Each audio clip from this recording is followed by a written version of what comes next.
Assalamualaikum warahmatullahi wabarakatuh.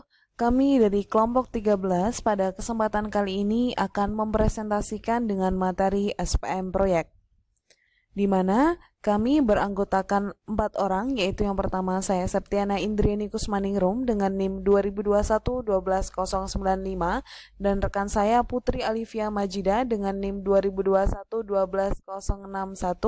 Rekan saya selanjutnya Solihatul Hidayati dengan NIM 2021-12102 dan rekan saya yang ketiga adalah Imam Sukaca dengan NIM 2021-12050.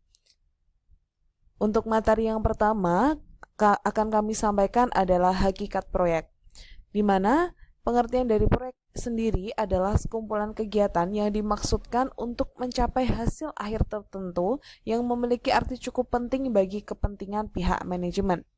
Dan sebuah proyek akan dimulai ketika manajemen telah menyetujui sifat umum dari apa yang harus dikerjakan dan yang telah disetujui tentang taksiran jumlah sumber daya yang akan digunakan dalam mengerjakan suatu proyek. Kemudian, apa saja perbedaan proyek berdasarkan komponen kegiatannya? Berdasarkan komponen kegiatannya, proyek dapat dibedakan menjadi 5. Yang pertama adalah proyek engineering konstruksi, di mana kegiatan utama dari proyek ini terdiri dari pengkajian kelayakan, desain engineering, pengadaan, dan konstruksi. Contohnya, pembangunan gedung, jembatan, jalan raya, dan lain-lain. Kemudian, yang kedua adalah proyek engineering manufaktur, di mana proyek ini adalah proses untuk menghasilkan produk baru. Contohnya adalah pembuatan generator listrik, mesin pabrik, dan kendaraan. Kemudian yang ketiga adalah proyek penelitian dan pengembangan, di mana proyek ini bertujuan untuk melakukan penelitian dan pengembangan dalam rangka menghasilkan suatu produk tertentu. Contohnya adalah pembuatan robot untuk rumah tangga. Dan yang keempat adalah proyek pelayanan, di mana proyek ini sering muncul dalam suatu perusahaan maupun instansi pemerintah. Contohnya adalah merancang reorganisasi, struktur organisasi, dan lain-lain. Dan yang terakhir adalah proyek kapital, di mana proyek ini biasanya berupa pengeluaran biaya untuk pembebasan tanah, pembelian material, pembelian peralatan, pemasangan fasilitas, dan proyek ini biasanya digunakan oleh badan usaha atau pemerintah. Selanjutnya adalah lingkungan pengendalian. Untuk lingkungan pengendalian sendiri terdapat beberapa aspek. Yang pertama adalah struktur organisasi proyek, di mana organisasi proyek merupakan organisasi sementara. Sebuah tim dibentuk untuk melaksanakan sebuah proyek dan tim ini dibubarkan setelah tugasnya selesai. Sehingga tim ini hanya berjalan ketika ada proyek berjalan. Dan struktur organisasi proyek di sini ada 2, yaitu organisasi matriks dan evolusi struktur organisasi. Organisasi matriks sendiri disebut juga organisasi manajemen proyek, di mana penggunaan struktur organisasinya menunjukkan di mana para SDM yang memiliki keunggulan terhadap keterampilan yang dimiliki di masing-masing bagian dari kegiatan perusahaan dikumpulkan lagi menjadi satu untuk mengerjakan suatu proyek yang harus diselesaikan. Kemudian, evolusi struktur organisasi adalah di sini pada tahap pelaksanaan proyek, peran utama yang sangat berpengaruh adalah para manajer produksi. Dan pada tahap akhir, pekerjaan sudah berkurang dan tugas utama barangkali adalah mengupayakan penerimaan sponsor. Kemudian, untuk lingkungan pengendalian yang kedua adalah hubungan kontraktual. Yang dimaksud hubungan kontraktual di sini adalah jika proyek dilaksanakan oleh kontraktor luar, maka tingkat pengendalian proyek akan bertambah. Sebagai tambahan atas pengendalian yang telah dilaksanakan, organisasi sponsor juga bertanggung jawab untuk melakukan pengendaliannya sendiri.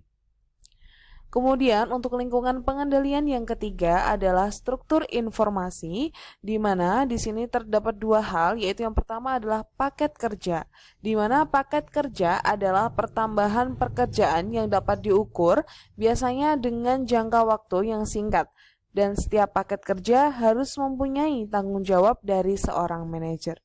Dan yang kedua adalah perkiraan biaya tidak langsung. Nah, sebagai tambahan dari paket pekerjaan bagi pekerja proyek langsung, dibuat perkiraan biaya untuk aktivitas administrasi dan aktivitas pendukung. Berbeda dengan paket pekerjaan, aktivitas ini tidak memiliki hasil keluaran yang terdefinisi.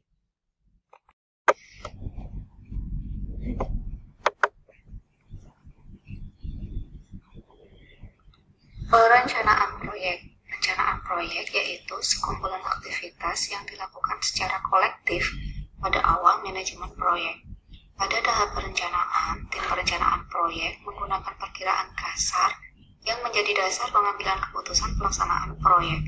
Perkiraan tersebut antara lain spesifikasi produk, jadwal rinci, dan anggaran biaya perencanaan setiap tugas, siapa yang bertanggung jawab untuk setiap pekerjaan, kapan pekerjaan harus diselesaikan, serta hubungan antara tugas-tugas tersebut. Sifat perencanaan proyek. Yang pertama, bagian lingkup atau scope menyebutkan spesifikasi setiap paket pekerjaan dan nama dari orang atau unit organisasi yang bertanggung jawab. Jika proyek memiliki spesifikasi yang tidak jelas, seperti pada kasus proyek-proyek konsultasi, riset dan pengembangan, pernyataan ini harus ringkas dan umum. Bagian jadwal atau schedule menyatakan estimasi waktu yang diperlukan untuk menyelesaikan setiap paket pekerjaan dan hubungan antara paket pekerjaan, yaitu paket pekerjaan yang mana yang harus diselesaikan sebelum paket pekerjaan yang lain dimulai. Yang ketiga, biaya atau cost. Biaya yang dinyatakan dalam anggaran proyek biasanya disebut anggaran pengendalian. Jika pekerjaan tidak cukup besar, biaya satuan moneter akan secara regular dari beberapa paket pekerjaan. Sumber daya yang akan dipergunakan untuk masing-masing paket pekerjaan dinyatakan dalam jumlah non moneter seperti jumlah hari kerja.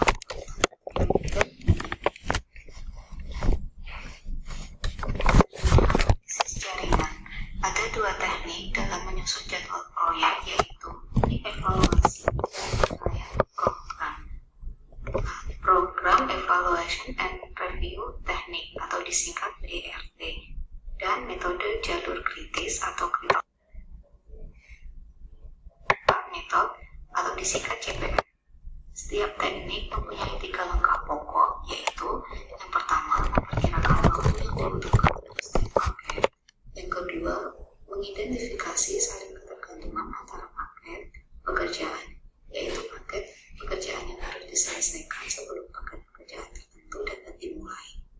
Yang ketiga, menghitung jalur kritis dalam suatu diagram jaringan kerja yang terdiri dari sejumlah titik atau nodes yang masing-masing merupakan subsasaran yang harus dicapai dalam proyek, dan garis-garis yang menghubungkan satu node dengan lainnya yang menggambarkan aktivitas-aktivitas.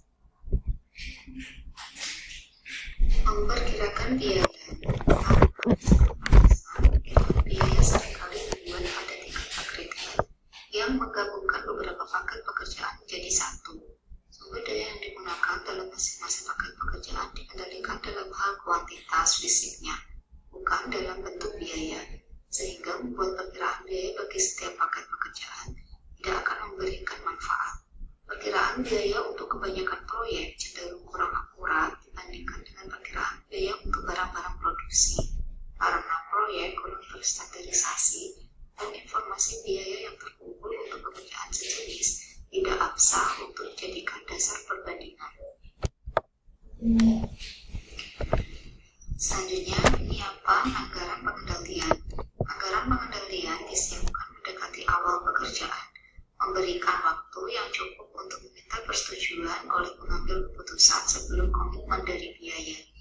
Untuk proyek yang panjang, anggaran pengendalian awal dapat dipersiapkan dengan rinci hanya untuk fase pertama proyek, dengan perkiraan biaya yang agak kasar untuk tahap berikutnya. Yang terakhir, aktivitas perencanaan lain. Selama fase perencanaan, aktivitas lain tetap dikerjakan. Bahan baku dipesan, izin-izin diperoleh, wawancara awal dilaksanakan, personil dipilih, dan seterusnya. Semua aktivitas harus dikendalikan dan dan diintegrasikan ke dalam upaya proyek keseluruhan. Implementasikan ada beberapa hal yang menjadi dalam implementasikan, yaitu sifat laporan, yang kedua kualitas laporan, yang ketiga presentase penyelesaian, yang keempat merangkum kemajuan, yang kelima daftar kedua.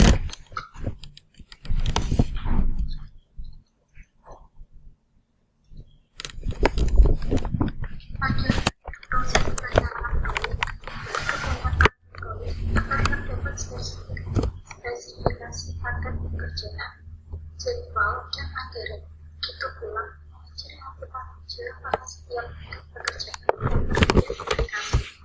Jadwal memperlihatkan perkiraan waktu bagi setiap aktivitas dan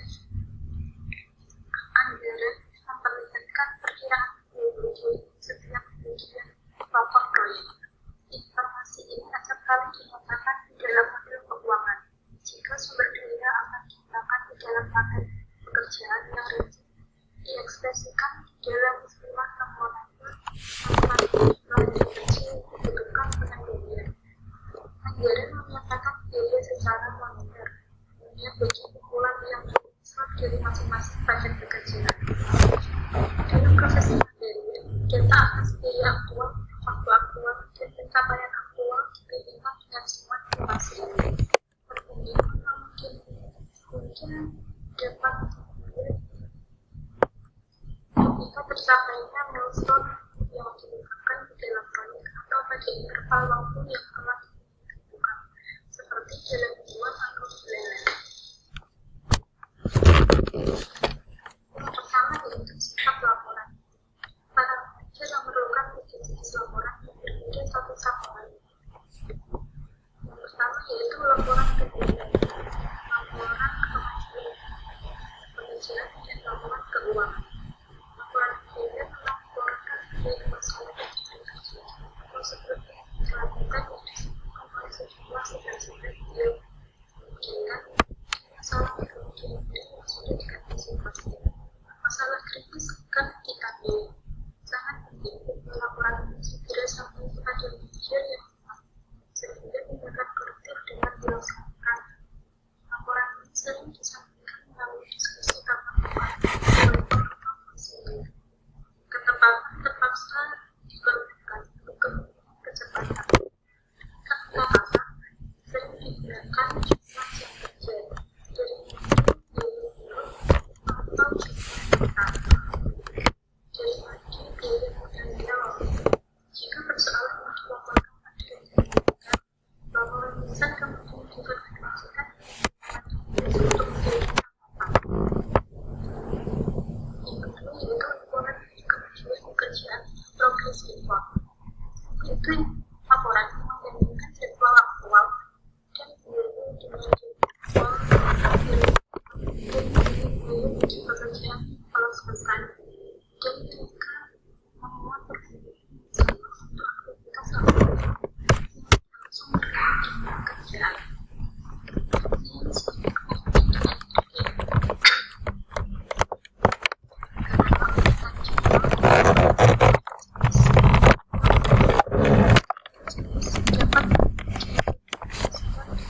Secara kuantitatif menggunakan teknik analisis variasi yang sama dengan yang digunakan di dalam analisis operasi rutin.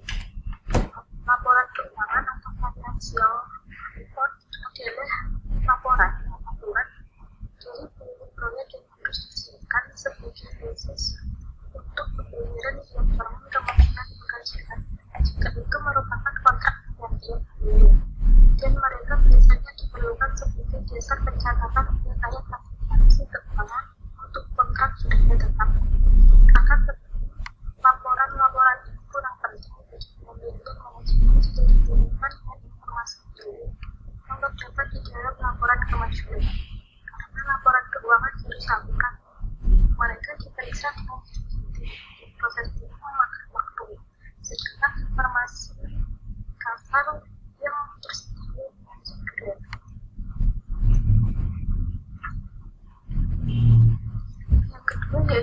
kualitas laporan untuk memastikan bahwa semua kebutuhan akan informasi telah terpenuhi. Akuntan manajemen kadang-kadang membuat lebih jumlah optimum yang diberikan di laporan. Keuangan yang tidak diperlukan atau informasi tambahan yang terdapat di dalam laporan menimbulkan biaya tambahan dalam penyusunan dalam informasi yang lebih penting dan tentu dapat membuang waktu secara percuma untuk membaca laporan itu, atau mereka mungkin melewatkan informasi yang penting karena terkubur di dalam jumlah besar yang detail. Oleh sebab itu, dalam pelaksanaan proyek perlu dilakukan peninjauan atas kumpulan laporan tersebut, dan hal ini mungkin dapat menyebabkan penghapusan dan menyederhanakan beberapa laporan.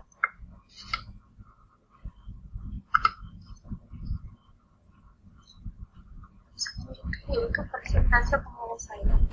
Beberapa paket pekerjaan hanya selesai sebelum pada saat hasil pelaporan, dan persentase penyelesaian dari setiap paket pekerjaan semacam itu sebagai dasar untuk memberikan waktu aktual dengan waktu yang dijadwalkan dan biaya aktual dengan biaya biaya. Jika pencapaian dapat diukur secara fisik, seperti jumlah pengecoran bank dalam biaya persentase penyelesaian paket pekerjaan tersebut dapat diukur dengan mudah jika pengumpulan kuantitatif tidak tersedia. Sebagaimana dalam kasus riset dan pengembangan proyek konsultasi, persentase penyelesaian bersifat subjektif.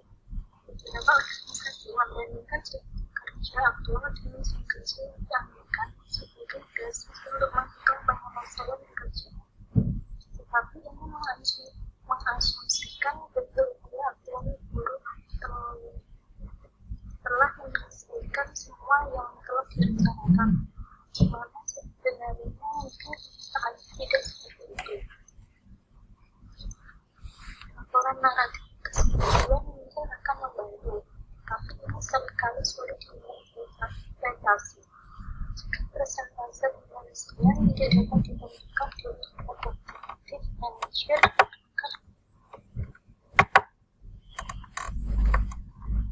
Menggunakan observasi pertemuan dan juga sumber informasi lain sebagai dasar untuk menilai kemajuan.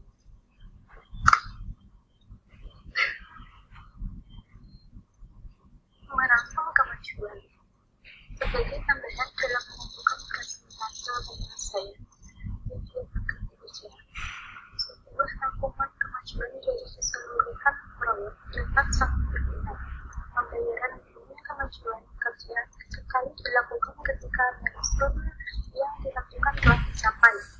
Jadi sistem ini memiliki beberapa metode pengukur suatu paket pekerjaan yang memberikan pengukuran keseluruhan atas pencapaian. Yang terakhir yaitu diperhatikan mendekati akhir konstruksi. Sponsor menunjukkan tentang butir-butir pekerjaan yang masih harus diselesaikan, termasuk kelemahan yang harus diperbaiki. Daftar perbaikan ini dinegosiasikan dengan manajer proyek.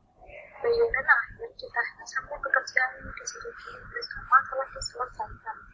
Pembayaran ini telah dilakukan sebelum pelaksanaan proyek biasanya lebih kecil daripada biaya. Dikali dengan laba sampai dengan biaya. Sebelumnya dapat menjadi pedoman dengan kasus seperti ini. Selanjutnya yaitu evaluasi. Ada dua jenis evaluasi, yaitu yang pertama evaluasi evaluasi hasil. Evaluasi kecil. Evaluasi diberikan dengan sisi pendapat proyek. Tujuan yang pertama adalah proses keputusan yang berbeda.